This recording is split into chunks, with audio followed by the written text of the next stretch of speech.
Welcome to another episode of Tradecraft Tuesday. I'm Kyle Hansloven, joined by my co-founders Chris and John here.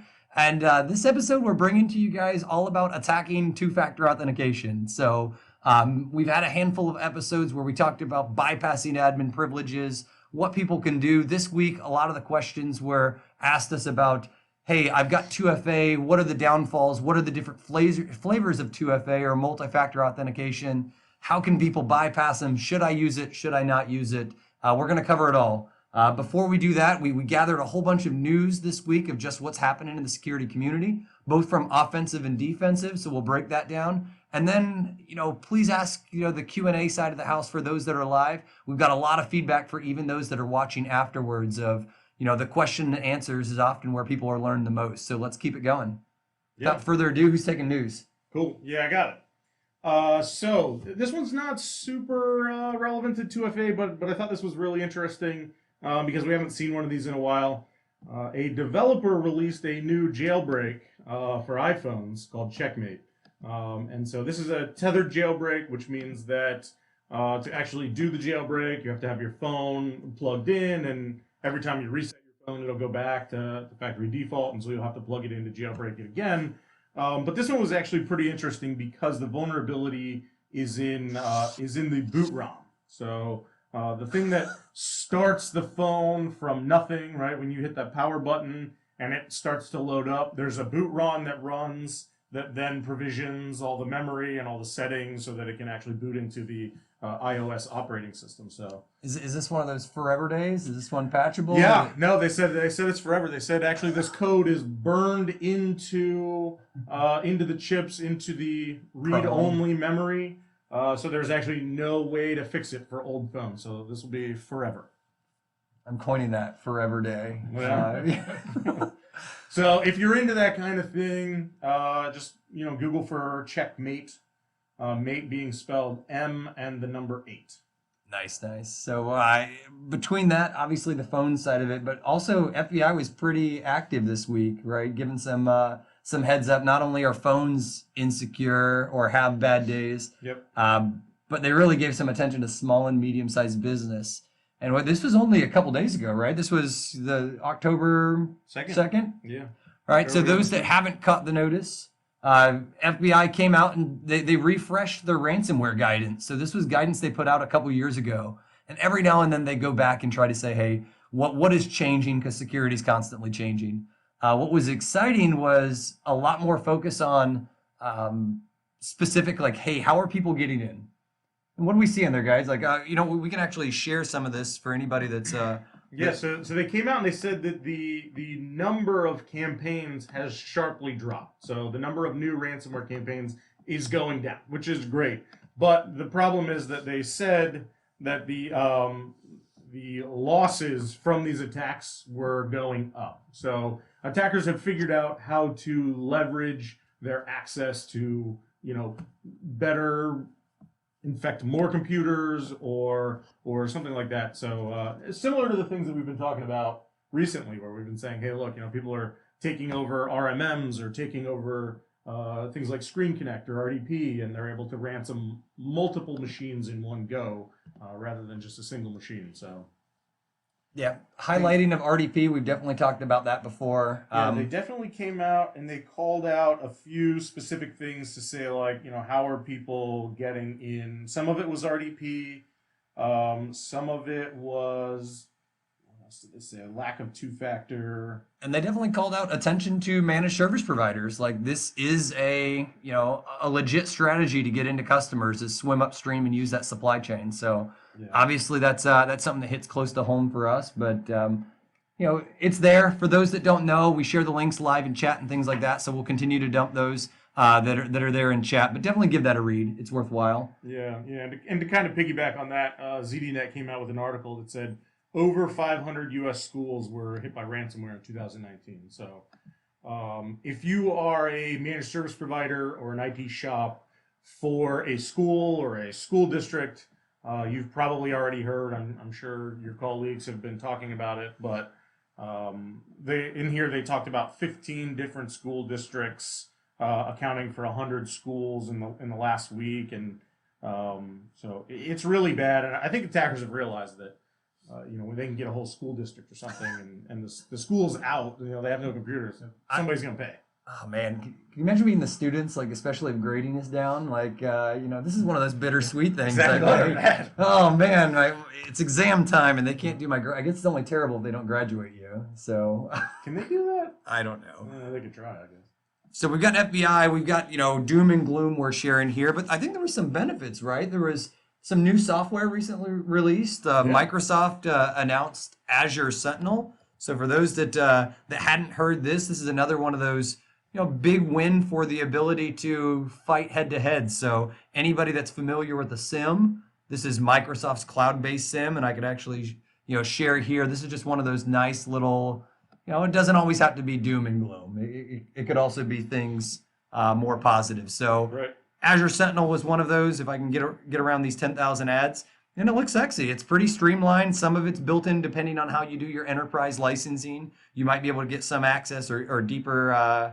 Sentinel was highly integrated with O365. So I thought that was interesting. We know a lot of partners who have O365 deployments, or they just use that across all of their customers. So that's pretty good. Here in the article, it says pay-as-you-go pricing for $246 per gigabyte. So. Yeah. I think the only negative I heard when I was reading about a lot of IT Insight was it's consumption based. So predicting your cost of how much you gather, you gather all the logs, you pay for all the logs too. Right. So that's that cradle to grave. But at least making it collection easy. Yeah. Obviously, it's stored in Azure. It's Microsoft's name behind it, so it may work. No, neither here nor there. But that's always exciting to see better technology. But are we ready to Oh, I got a few more here. We can't skip this one. Oh gosh. This is, your weekly reminder that Windows 7 end of life is coming. You got about 2 months now, right?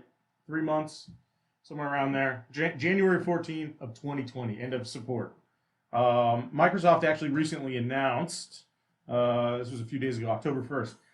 Previously, as a company, if you, for whatever reason, could not upgrade from an operating system that was being end of life, they would offer these extended support. So this started with Windows XP, right? Yep. Where a lot of people said, hey, we've got all these XP machines. They're running our hospital stuff, our MRI machines, things like that. We can't just upgrade these, but we still need patches and security fixes. So Microsoft kind of backpedaled on their, hard talk and said, okay, fine, we'll sell you the ability to get more updates for these.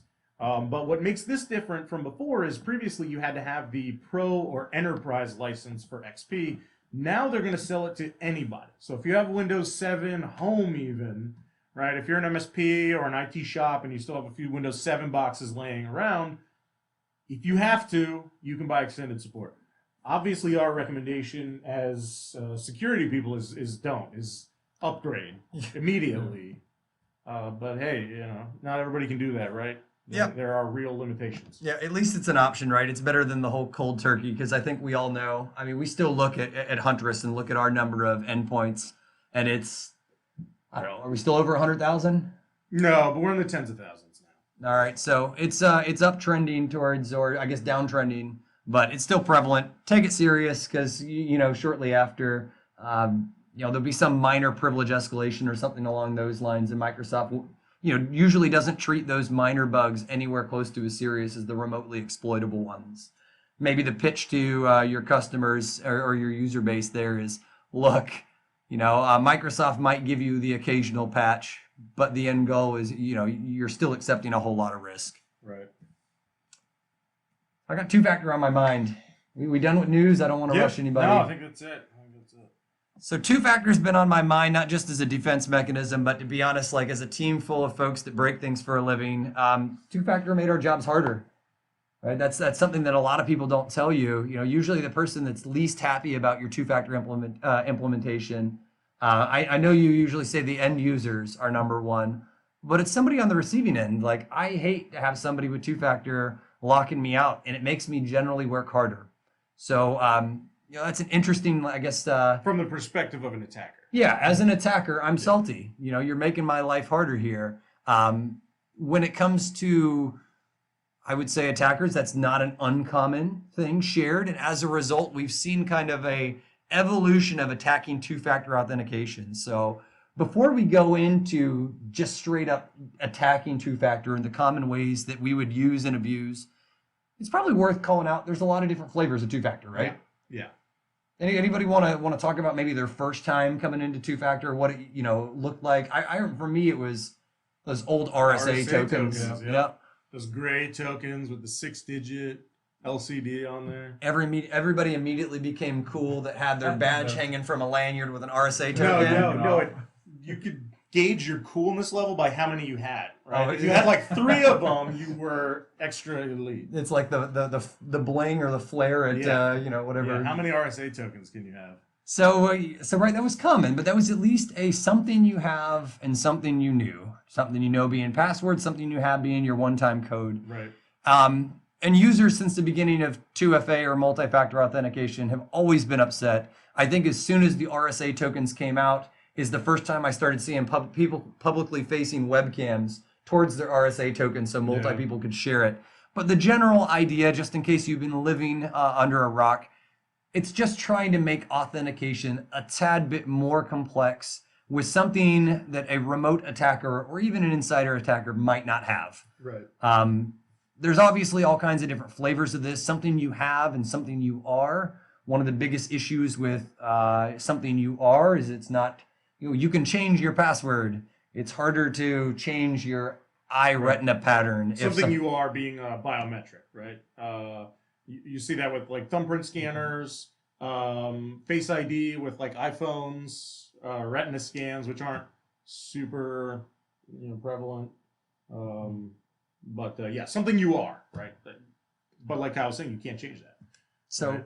I think my best, the thing that excited me most about the adoption of 2FA from a defender standpoint was it all of a sudden, more or less commoditized security and made it somewhat more easy when we moved away from RSA tokens.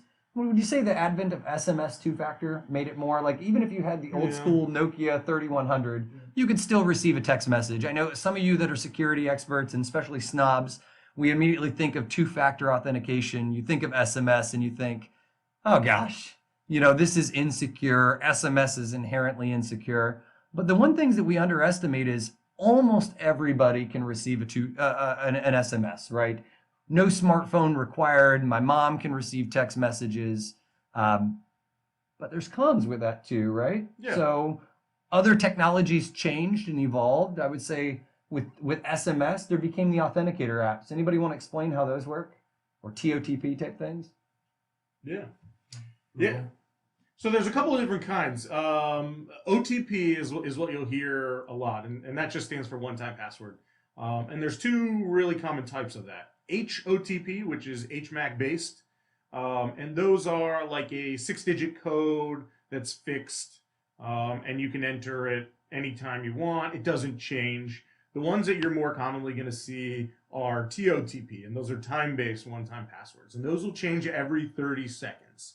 And basically what's happening under the hood is there's a shared secret that you share with whoever you're trying to log in with, and they combine that with the time, and then they make a hash of that, right? So that's why when you go to set up two-factor with like Google Authenticator, Authy, or even Duo supports this, you take your phone and you take a picture of the QR code. That's how your phone gets the secret from the website.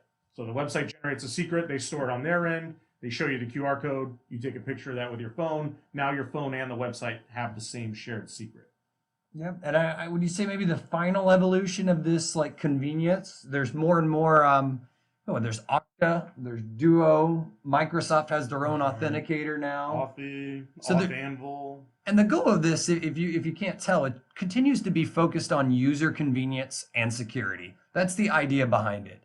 At the end of the day, it's easier to press the big green button on your Duo two-factor than it is to manually grab your SMS code and then plug it in, then fat finger it because you can't type 6 digits. It happens, right? The anxiety when that like bar's tipping down and you're like trying to type it. Oh man. Yeah, I mean, Gets me every time. so that's a real thing. But John, weren't we just told that we actually had some folks that when they were talking about TOTP as well as the apps themselves, there was an issue about adoption for users not wanting to put the apps on their smartphone. Oh yeah, because the company didn't pay for the employees' phones, and the employees didn't push back and didn't want to install the app on their phones. To depending on the app, it may monitor a little bit of your device. I believe Duo does that. It's Yep. kind of a Yep. Yeah, Duo checks has like the security a and won't, the won't security check. update. It'll bitch at you if you're out of, if you haven't upgraded to the newest to the version. Yeah. So I think what we're just trying to explain here with the two-factor conversation is there's a lot of flavors. And the reason for it is there's a lot of different use cases and a lot of end users. And it's inherently complex, and all of it is more complex than just a password. So I think as we start talking about attacking them, we could kind of build up. You guys want to build up for maybe like the most mundane, boring attacks, right? So we're talking about hacking 2FA early 2000s, and then maybe just some of the more exciting ones. Yeah, yeah. So some of the attacks that have been going on, I guess, for a long time are really like social engineering. I saw a few examples of this where basically what the person would do is they'd log in using stolen credentials. They'd log in, the text message would go to the user. Then they would text the user and say, "Hey, this used to be my phone number. I'm trying to get back into my email. Can you send me that code?" And most people are want to be helpful, so they're like, "Yeah, sure. Here's the code." And then you defeated two-factor. So things like that have been going on forever. Whether it's texting the person, just emailing them for the code, whatever it happens to be, the technology required for that is almost none because it's just social engineering.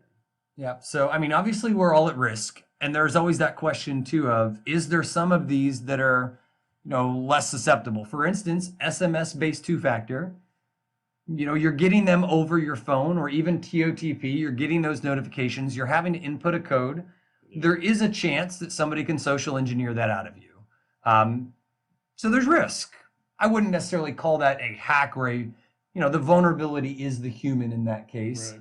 But it works. I can tell you my very first time doing an actual engagement against a target that had two-factor, social engineering was involved. There was no reason to get elegant or try to exploit like crazy things when you could just ask for it.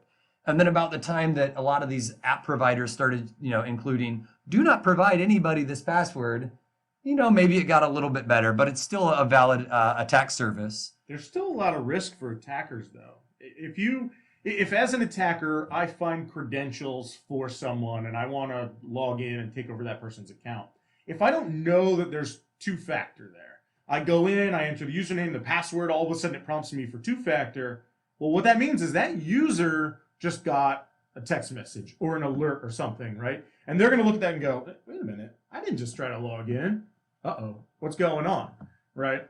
And so from there, as an attacker, it kind of gives up your, a little bit of what you have with your secrecy. And, now people know that they're under attack. They may look at things more heavily. They may be more suspicious of emails they get or advertisements or something like that. So even if nothing else, it gives you a little bit of an edge where the attacker now has to think about some of these things before.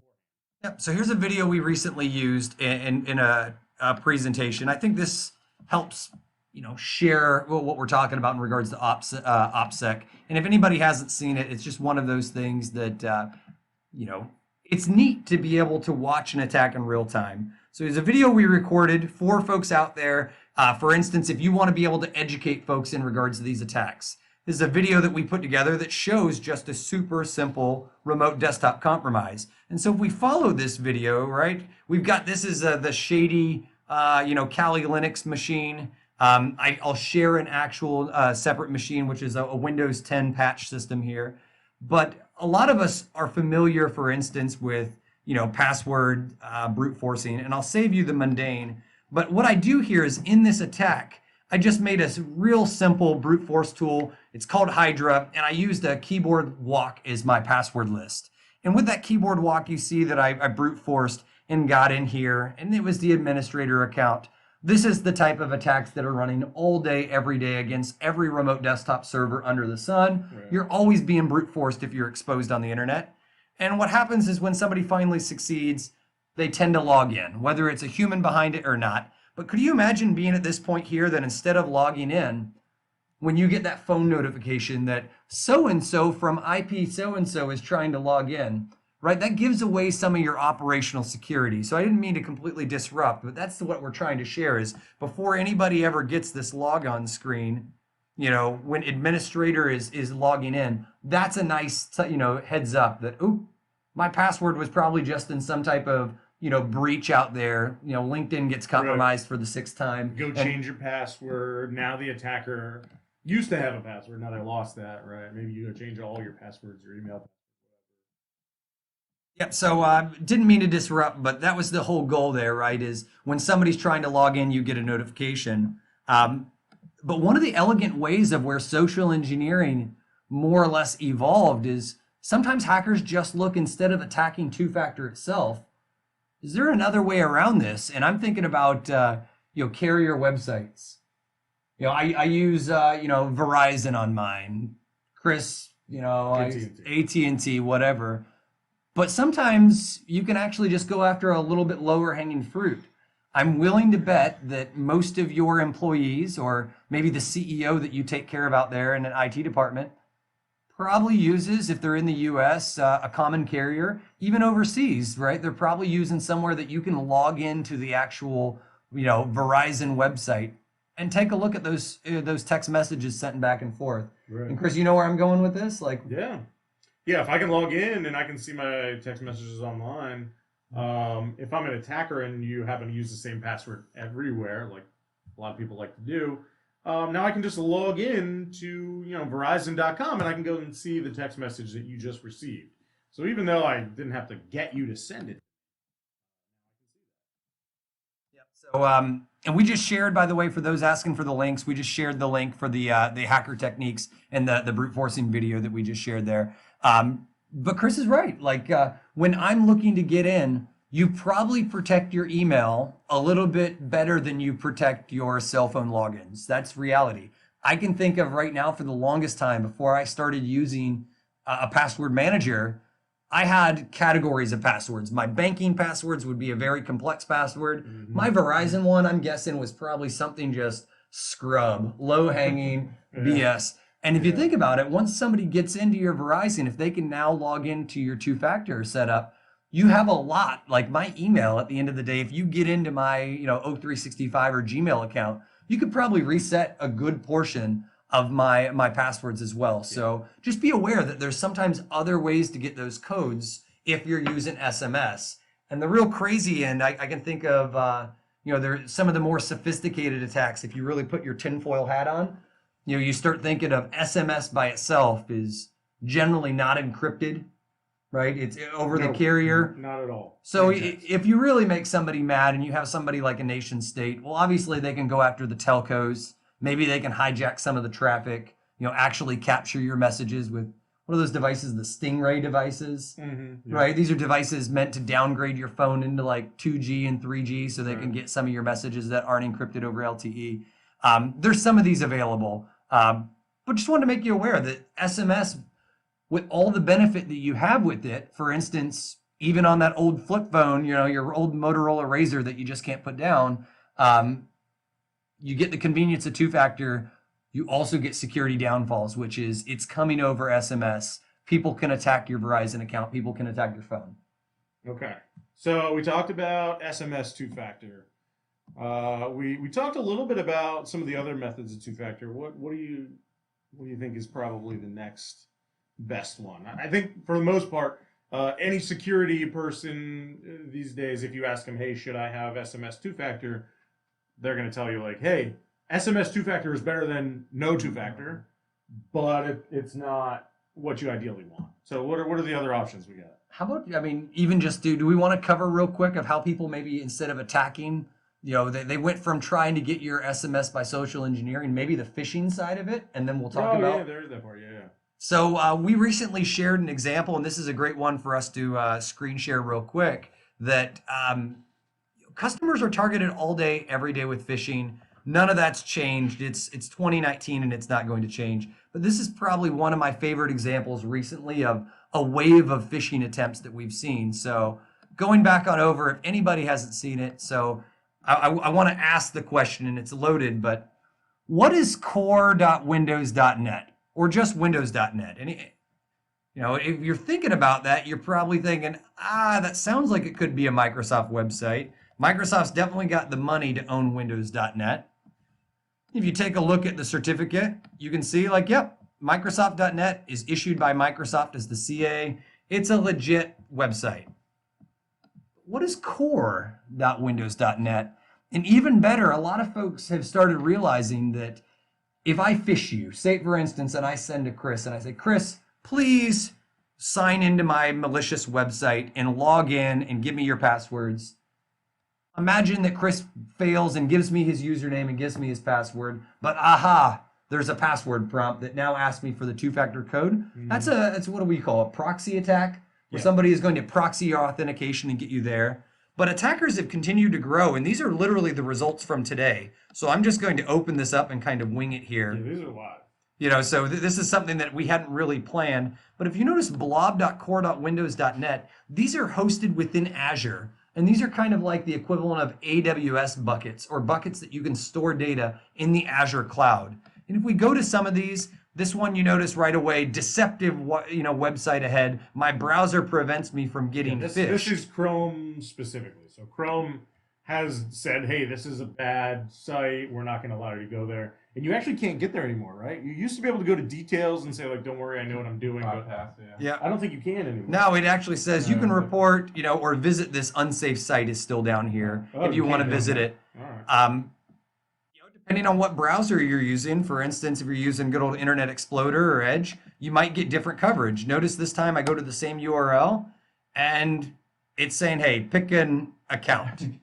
With typo and all, right? Hackers are going to be mundane. What's interesting about this is it doesn't take much effort here for me to throw an argument at the end of this and take a look at this actual phishing website where we could put in here at we're going to get Chris at Tradecraft Tuesday compromised.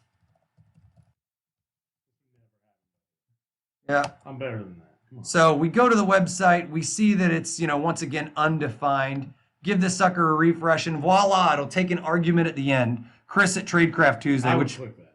Yeah, you would click that for sure. By the way, we don't use the Tradecraft Tuesday domain for email, so don't bother phishing. But we see here, this is another one of those mocked up websites, and it looks a whole lot like the. It looks pretty good. You should pull up the actual Outlook site. Yeah, I show them how accurate that is. Other than the spacing. Right. Yeah. If they were just a little bit better there. Is this the actual? No, of course. I'm going to somebody else's O365. Now you just got phished. Yep. Right. Failing at life here. Sorry, no results. This is what happens when you do live hacking. But I think it's Office stuff. Let's see. This is even a different. Oh, here we go. I finally got to it. That's it. So it's not a bad looking website, comparatively. It's close. I think if you were in a rush, you may not realize there's a difference. So, and what's crazy about this, if we go back to our website and just looking at core.windows.net, one of the features, if you all haven't used urlscan.com, you could actually browse this on the fly. If you give me just 1 second to look at anybody that's on core.windows.net, OneDrive, cert.whatever, could be legit, sdo.blob.core. You know what these are. These are one after another of shady different websites. And some of them are down. It looks like this one's probably taken offline or another deceptive website. But I took my time earlier to actually go find one. So despite Chrome here telling me that, these are all blocked, if we actually follow this, see, this is another one of those blob.core.windows.net with the same tradecraft@tuesday.com. Oh, denied. I had it unblocked, and I don't know by revisiting Chrome or not, but this is within the last 3 hours I just researched. I could get to the website, but the overall idea behind this is these are great phishing websites. Where we're going with phishing in some of this attack is there's actually cases where managed service providers have been targeted this way. This is not something that we're just Actually, one of our partners, right? Yeah, one of our partners sent us the initial thing that kind of got us on this track. And the way this works behind the scenes is you go to this page that looks like the actual O365 login page, right? You enter your username and then you enter your password. And what happens is that sends that to the attacker's web server. The attacker then takes the username and the password, and they send that to the Microsoft web server after they log in, of course, because they want username and password. Microsoft web server gets it and says, oh, okay, yeah, this is a valid username and password, but I need the two-factor. And then it goes off and it sends the SMS or it pings the Microsoft application. And so the attacker returns to the user, says, hey, I need that two-factor code that you just got. The user types in the two-factor code. That goes back to the attacker's web server. Attackers then forward that on to Microsoft. And now you're logged in, and the attacker just saw your username, your password, and your two-factor token. And they also have this session identifier. And given that session identifier, they can provide that to Microsoft, and Microsoft will say, hey, yeah, you're a valid user. You're Tradecraft at Tuesday.com. Come on in. All right, so we got more than enough of that fun stuff. I'll share the video in here just 1 second of what's going on, but there was a natural evolution of where this went, which is, all right, some of these SMS codes aren't the most convenient. Phishing is terrible. Can we take this away and both reduce some of this attack surface, but also, provide user convenience? That's always the trade-off back and forth. So there's more and more apps nowadays that when you receive your prompt, like even earlier we were testing the actual attackinglive.com or Office 365 of seeing what we could do to be able to convince one of our members on our team how to get in. And nowadays they do a pretty good job of you install an app actually on your phone and it prompts you and says, did you just log in? Did you mean to do that? Are you located in some shady website, some shady country? Are you coming from Singapore? It's not hard to be able to remote in through a VPN and come from the US, but at least they're starting to make some of this user experience easier. But not everybody uses these apps, right? And not everybody goes after them. And so we still continue to see more and more sophisticated things, sometimes targeting SMS. Like SIM jacking is one of the higher end. Yep. Anybody SIM jacking, SIM swapping, something like that. It goes by a bunch of different names, but we talked about this last month when we talked about Jack Dorsey at Twitter having his Twitter account taken over. And basically what happens is, just like you would if you bought a new phone, say you walk into the AT&T store, you say, I want the newest iPhone, they give you a new phone. Basically what's going to happen is they're going to put a SIM card in there, and that SIM card has the identifiers that the wireless mobile network uses to identify, like, oh, this is Chris's phone. And so the attacker's just going to basically go to AT&T and say, hey, I got a new phone, here's the SIM card, I need you to switch it over. And depending on their level of sophistication, sometimes it requires like insider at AT&T or somebody who works at an AT&T store, something like that. They can swap out your valid SIM card in your actual phone for a completely different phone that the attacker has. Now when the attacker goes online, puts in your username, your password, instead of your phone getting the SMS, the attacker's phone gets the SMS. Right? And it's not just SMS, it's actually phone calls and everything. Your phone will stop working. Like, anybody who calls you will actually call the attacker, no one will call you. Usually your iPhone will come up with a prompt that says oh, this phone isn't registered, plug it in to register it, that kind of stuff. And here's a diagram of kind of what we're looking at here. So number one, the SIM jacker is going to send the SMS. It's going to give the content to the card, and then the card is going to return all kinds of other stuff about who it is and where it is and stuff like that. Yep. So obviously the end goal, the end idea, can I hijack this? Can I get the carrier? It's more social engineering. But notice these are all things that are targeting, for instance, not two-factor as a whole, but an implementation of two-factor, right? We're not saying at all that two-factor is something you shouldn't be using. It's really about knowing that risk.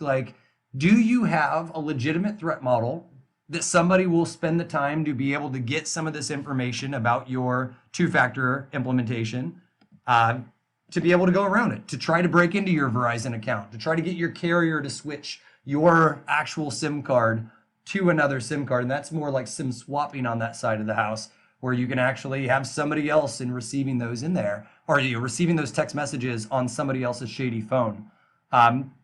So there's a lot of risk, right? There's a lot of these attack vectors that are viable. Phishing is one of those that generally just works, but we haven't taken any questions or anything along those lines. And somebody was just asking of like, where do we discover some of these? How do you keep up to date with this, these attack surfaces, and how is it being used? And similar to most of our episodes on Tradecraft Tuesday, believe it or not, a lot of these are security researchers, white hats, that are trying to find ways to get into systems before attackers do. What was SIM swapping was talked about 5 years ago plus? Yeah, I just posted a link in the chat. The FBI was talking about it in 2016 attacks. There you go, 3 years ago. 3 years ago, Yeah. and uptick in 2018 and 2019. Yeah, I think it's still pretty rare though. Yeah, they were talking about stealing. This guy ported a bunch of phone numbers over to his phone and was able to do it that way. Other ones were stolen phones, taking the SIM out of that and being able to access stuff. Makes sense. I mean, why get crazy? But there's a lot of these attacks. For anybody who's ever seen like a Kevin Mitnick style demonstration on whether you're doing phishing or some of these hypothetical attacks we're talking about, believe it or not, like the bar is not as high as maybe it would make out. Like if you watch one of these Kevin Mitnick style demos, they almost feel like he's invincible, right? He's got all these skills. But the reality, John, you were doing the research on it this morning. Kevin just uses an open source framework, right? Yeah, Chris talked about it a little bit, what they're doing. Kevin Mitnick uses a tool called Evilginx, which is basically a proxy. It proxies a legitimate login site, and then the attackers phish the user into accessing the site. The user logs in, also sends their credentials, and they get the session token as well as the username and password. And depending on how long these session tokens are good for, you can go back later. So I'm gonna dive into that sucker a little bit. For anybody that's following, Evilginx and Evilginx 2 by Cade Gretzky is the actual maintainer of this product or project. But what's wild about it is there's full-on video. So if you're looking to learn more about this, obviously Tradecraft Tuesday is a great place to scratch the surface. But a lot of it is about providing resources to you all to dig in more. So this Evilginx 2 next generation phishing of 2FA tokens. I mean, they actually have a full-on breakdown. I think he even called out, let's see if we type in Mitnick. He even says, I wouldn't have even expected that one day Kevin Mitnick would be showcasing Evilginx in his live demos around the world and articles writing about it. But one of these things that's always that I appreciate most is just taking a look like, how much effort does it take? And if we see here that, a lot of these tools, they start with, here's the phishing, email that comes in. I'm the attacker. And with that, of course, a redirected bit.ly URL, so you can't even tell where you're going, right? Inferring some trust that comes along with those. This couldn't even been planned better. I hadn't even watched the video. I didn't realize they were phishing O365 in the video. But that's the same login page that we were just doing. Yeah, and it is the real login page because it's proxied. You can see in the URL where they're actually accessing that nofish.com, but it's redirecting. Yeah. Down at the end of the URL, it's actually cut off. Nofish.com, live Outlook, etc. You can see where it's SSL down at the end is outlook.live.something. All right, so let's keep watching here a little bit further. We see they're going after a user here on Outlook. And with the username and password, John, correct me if I'm wrong, this is just proxying the request, right? Yep. That password went through. Yep, went through. But it's still going to Outlook servers, or it's still going to Microsoft's O365 Authenticator. So it's just almost like a man-in-the-middle type attack here. That's exactly what it is. With that said, we see this user has gone ahead and they received the request, and this is what I was playing with this morning. So anybody who's using the Microsoft Authenticator app, what happens is when you go into O365, it's now prompting you. Do you want to allow this request to happen? And John, this is saying approved request C8BZ2. Is it actually proxying those as well? Do you know if it actually gathers that, or is this fake, just trying to get them? No, that's a real request that goes through to your authenticator, and then you approve that because you think you're logging to a valid Office 365 site. You approve because you thought you were once again going to the legit site. And if we see here, the user was able to get into OneDrive is the end goal. So even though the user was phished and they provided 2FA, the attacker has still accomplished their goal. And some of that, John, is that the stealing of tokens here? Is that the end goal? So we exactly see. What's on this screen here. Yeah, so this is Evilginx, right? The actual application version 2.0 that we talked about by Kuba Gretzky. And we see, notice they got it through Outlook. They've got the password here in clear text, but most importantly, they've got that token. So John, you want to share a little bit about, and Chris, I know you do a lot of engineering here on this house, how tokens come in different flavors. They're around for different time periods. You want to explain all that, why it's so valid to gather a token here? Sure. Did you want me to answer that or John? Yes. All right. So the token is basically how the website maintains your session across multiple different requests. So HTTP, when you load up a site, it's going to go out to the site and it's going to request each individual asset one at a time. So like the HTML, the CSS, the JavaScript, the images, all those are going to come down at once. Some of the newer HTTP 2 and some HTTP with keep alives allows you to send multiple in a connection, but the web server on the other end is going to treat each request as a separate request. So it needs some way to link all of these requests to say, oh, all of these requests were made by John. And so how do we know that? Well, the website on the back end is going to generate a secure token, and they're going to associate that with your account. And they're going to give that to your browser as a cookie. And what cookies are designed to do is the browser will, every time it makes a request, it will pass that cookie back. And so it will pass that token. Then the web server on their end can say, okay, whose account is associated with token 123? Oh, that's John. So is John allowed to do this? Yes, no, right? And then we go from there. But the web server is not looking at anything else other than that token. So if John has that token, or I have that token, or Kyle has that token, the web server sees every one of us as John. So if you think about it, that's really exploiting the usability, like those features, for instance, of do I allow somebody to save a session? Do I allow somebody to authenticate with or without 2FA?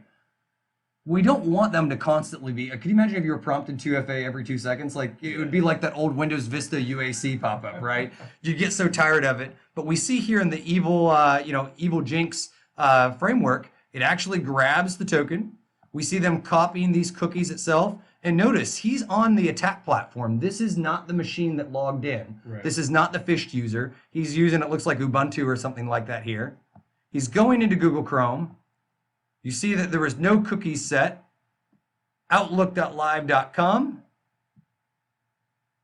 Voila, I'm in. Now we're in. I can see, and that's just a great example of how you can use and abuse these cookies, or how you can abuse these sessions. And what makes that attack framework so darn elegant is they didn't have to have remote code execution. Like they never had control of the victim computer. They weren't keystroke logging. They didn't even have to get access. They just had to phish you, and it's elegant enough to proxy those credentials. So that really is one of those, in case you're ever looking to do a demonstration or want to understand, like, these are modern attack frameworks that are getting smarter and smarter, and you can see more and more elegant too. But there's always the old-fashioned way, right, Chris? You don't have to proxy these things. You could, I mean, for me, when I'm logging into G Suite, for instance, and I say, save my logon for the next 30 days, that could be a cookie or a token that's, a save token on my own box itself. So, out there, what I'm sharing this with you is you need to make sure that you're doing proportionate protection, that, 2FA is not the blanket answer, but it sure as heck is better than no 2FA. With that said, not all two-factor authentication is created equally. So I think we've, kind of beat that dead horse a little bit and shared some of these. Do we want to maybe open up for some Q&A? I see we're about 40 minutes into this. So we got a couple of questions. Somebody asked, is there any additional benefits for using FIDO standards versus an app like Authenticator? So we talked about at least 2 different types of 2FA, right? We talked about SMS, where you're going to receive that on your phone. We talked a little bit about like the Duo applications, Authy, where you log in, I get a notification on my phone, I click yes to approve it. There's also some other kinds. I have one here is actually a YubiKey, so it's a little bit hard to see. But basically what it is it's a little USB device that you plug into the USB port, and there's a little metal piece on the end, and you touch it. And what this does is emulates a keyboard. And so inside that chip is a shared secret that it also, similar to the what we were talking about, TOTP, it combines that with a timestamp, and it will enter that into a password field. So if you were actually to bring up a text box and you clicked it, you could actually see what that even looks like. So you could actually plug that in if you want to just open up Notepad. But that's a FIDO standard. Oh, you're probably out of USB, huh? Yeah, do I have enough USB? What do I unplug that stops working? It's a real world problems. USB, we don't have enough. Go. I'll get it started while you're doing your thing here. That's FIDO. There's also FIDO 2, which has come out with some other things called WebAuthn. And basically what that will allow you to do is use some other biometric stuff. So think about this is an iPhone 7. We have a fingerprint reader on here, Face ID, other things like that allows you to, without having to have an additional token, I can prove my identity through things. All right, doing some screen sharing real quick. I've got Chris's shady setup. And with that shady setup, we should be able to click this end here. You got to forgive me. My little, I had to unplug some devices here real quick. Let me change. There you go. All right, and with that Kyle's said, plugged it in. He's got Notepad up, and if he just touches it, okay, touching now. Voila. you'll see it enter a bunch of random long characters, and that's basically a hash of a secret and a timestamp. So if you were to keep pressing that, it will change every single time. It will enter in some new stuff. So there are methods like that. You can also buy other different kinds of YubiKeys that are not USB based. So the downside to that USB YubiKey that I showed you is that will not work in your iPhone or your Android, right? Because it doesn't have a USB port on it. So you can buy some that support Lightning or USB A or B, which is the little one that Androids use. B. One of the small USB or mini USB. You can buy those. You can also buy UBs that are NFC based or Bluetooth based. Google has one that's called the Titan. You can buy them for about $50. They're these little white devices. You just, basically you bring up your phone, it's Bluetooth to the device, you hit the button, and then you can sign in that way. So kind of what we're trying to get across here is there's a bunch of different ways you can do two-factor. We started with SMS, but we also have TOTP with apps like Google Authenticator, Windows Authenticator, Authy, Duo. We have the third-party frameworks with Duo, Authy, where you actually have a specific app that then pushes an alert to you. We have YubiKeys now. We have FIDO. There's a whole host of different options that are available to you when you're looking to do two-factor. So you need to figure out what's best for you and what's best for your customers. I think the biggest feedback that we got from talking to our partners, whether that was MSPs or IT shops, is that they have a huge hurdle trying to get their users to adopt two-factor because of the annoyance of either being pinged all the time or now I gotta fish out my YubiKey from my backpack or something, right? So we got to try to figure out how to lower the burden but still have good security. Yep. I got one more question. Somebody asked and said, you talked about a customer or a partner being targeted. Can you share the video? I'm ready now to share some of that video here itself. So anybody who missed it earlier, if you give me 1 second here, I should be able to have this actual video up and running. All right, and with that said, let's dive in. So targeted O365 phishing. And by the way, this is another one of those, our audience on Tradecraft Tuesday. If you're seeing cutting edge, techniques and stuff like that, share it with us because that's exactly what happened in this scenario. So this was an MSP partner that's pretty proactive on the security side. And notice they call out here blob.core.windows.net. But notice about this attack, the attackers actually took their logo and threw it on that logon page. They spent all that time but couldn't get rid of the missing space in the word account. But regardless, they had an actual email address And they used it. They used this enough to be able to convince somebody to log in to their O365 logon page. Right. Going a step further, you might fall for the spaces, and we saw earlier there's different ways to be able to get rid of those spaces. But if you try to sign in, try to load, even authenticate, this is a proxy just like we saw earlier.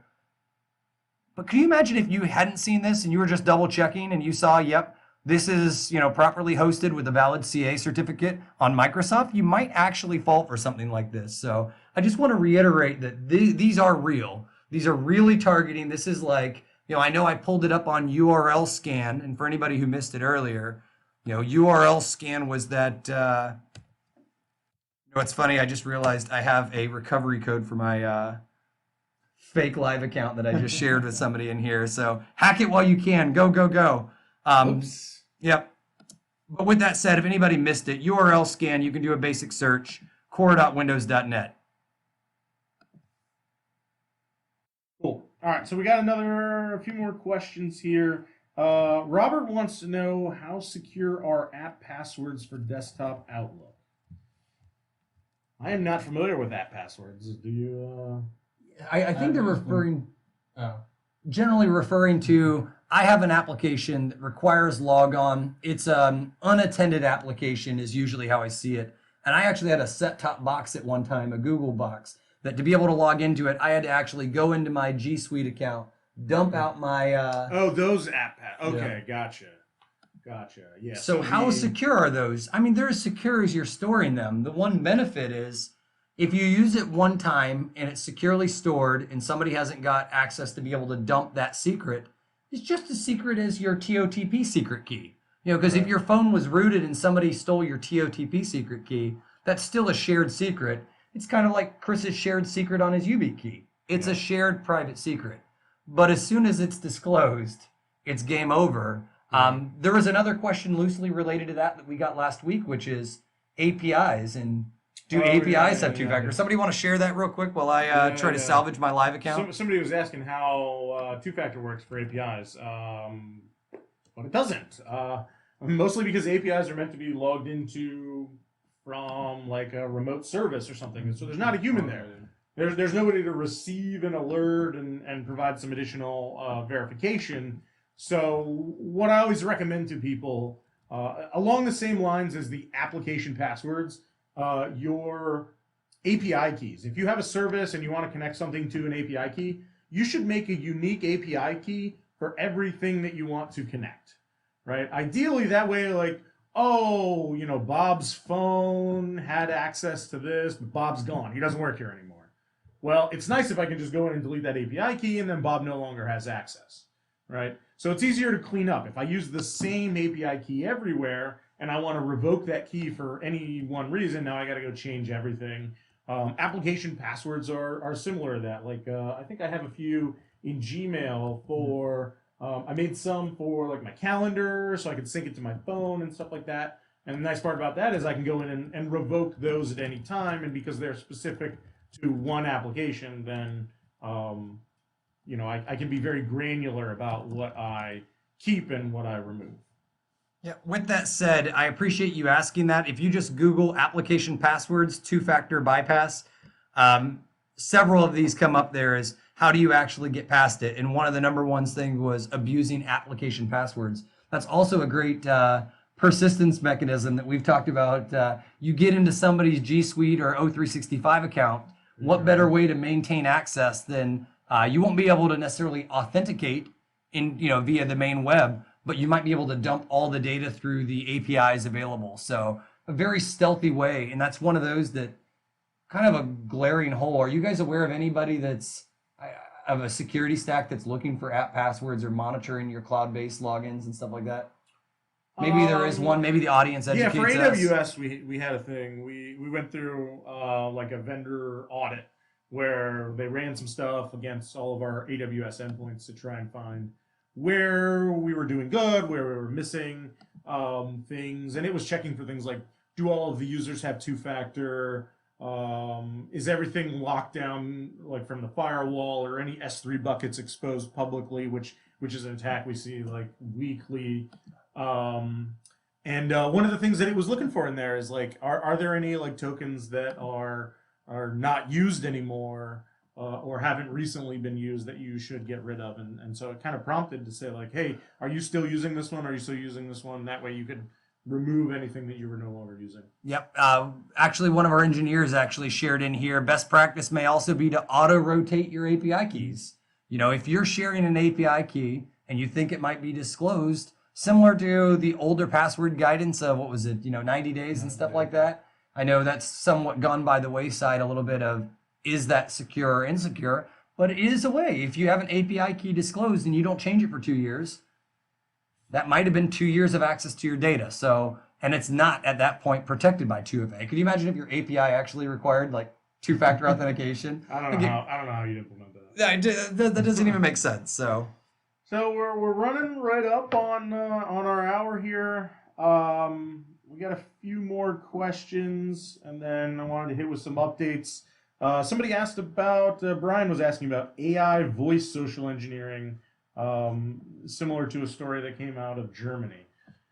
I haven't heard of anybody being phished with like AI stuff. I have seen people demo it along the same lines as the what was that stuff they were doing with the video, where they were doing the machine learning to make the fake videos. The deep fake videos. Deep fakes, yeah. I've seen some research similar to deep fakes, but with like audio. Like if they got enough audio recordings, like I don't know, Synthesize if somebody your put voice. out like a weekly, monthly thing where they talked for like 2 hours long, and maybe somebody could synthesize your voice. I don't know. I'm just throwing that out there. I've seen research like that, but I haven't actually seen anything in the wild. Have you guys seen anything? Legitimately No, but I will send some legit swag to the first person who deepfakes Chris in some of these Tradecraft Tuesday videos. I mean, we'll make sure we pull it off the top tier. So yeah, I haven't seen that, but I think that's probably a thing that's coming. My guess is we'll see that being used along the same lines as like CFO fraud, like where we would see emails being sent to like the comptroller or the accountant pretending to be from the CFO saying, hey, I need you to transfer $50,000 to this account right now, or this vendor is not going to do this thing, and then they transfer it. I think like the next step for that is like now the accountant gets a phone call that sounds like it's from the CEO or something like that. So if you have a link to that specific article, that would be interesting if you could share. I haven't actually seen it been done in the wild. Let's see, I was going to answer this. Matthew asked about DNS filtering. What's the best way to prevent malvertising campaigns? This is interesting because actually one of the notes that I had for an update for last month was we've seen an uptick in TrickBot. And TrickBot in August, I'll paste the link to the article. They were actually using legitimate Google Docs to send out TrickBot. So people were pulling it down from there, and your DNS filtering doesn't block that because you can't block Google. Well, you could. Customers. Were they using it as command and control or to serve the file? To serve the file. So they would link to a file that was on a legitimate Google site. It would prompt the user to download the file and execute it. So they put it on Google Drive and like made it public or something? Yep. Oh, okay. I haven't seen it recently, but I have seen in the past where somebody used like Google Sheets as like command and control, where you can connect to those pretty easily over like a REST API that like serves JSON. So I saw people doing that where they would just each line in the sheet was like a command, and the rat would call back and check that and run whatever was in there, which I thought was pretty cool because how do you block that? Same problem. How do you block Google Drive? I don't think you can. Nope. So tons of fun. Obviously, we appreciate everybody, the content ideas, things along those lines. It is Cybersecurity Awareness Month being October, so we hope everybody's out there focusing a little bit on your baseline. At the end of the day, you try to do it all, you're not going to get it accomplished, so baby steps, right? This is probably a good month to go to your users and say, hey, it's Cybersecurity Awareness Month. We want you to turn on two-factor. Here's why. That kind of stuff. Yeah, audit those old legacy things. One of the things that we, took a look on our, bypasses of two-factor that didn't really fit into the show was, IMAP, old school logons of IMAP that didn't require authentication, right? Or didn't require two-factor authentication. If you can get rid of and deprecate some of that old attack surface, like minimize it. That's a great use of your October, is to just throw out some of the old stuff. Obviously, you can't throw a baby out with the bathwater, but yeah. Just remember, your users are always going to fight back against two-factor, but they really need it. You know best for them when it comes to technology. So, some announcements. We are going to be at, obviously IT Nation. We're also going to be at Evolve. You are going to be at Vision, right? Yep, the 20s Vision. So anybody who has, I got a couple messages already about some of these stickers. Some Tradecraft Tuesday stickers. We have both the stickers and we have the peel-offs that go nicely, on your laptop or whatever. So if you see us at a conference, come check us out. We've got these to hand out. So next week is Navigate, right? Yeah, if anybody's in Navigate, Vegas, we'll be in Vegas, and you're not watching this video 3 years in the future or something like that, 2019 Navigate next week. 2019, yeah. Yeah, we'll be hanging out in Vegas and probably causing trouble like that. But anyway, I mean, is it time to wrap up? Do we have any more announcements? So. Obviously, we're looking for more feedback. You've got episode ideas. We're all ears, and I think this wraps up our October 2019 episode of Tradecraft Tuesday. So, huge thanks everybody for tuning in, and we'll see you next month. Yep. Stay safe out there. Yeah.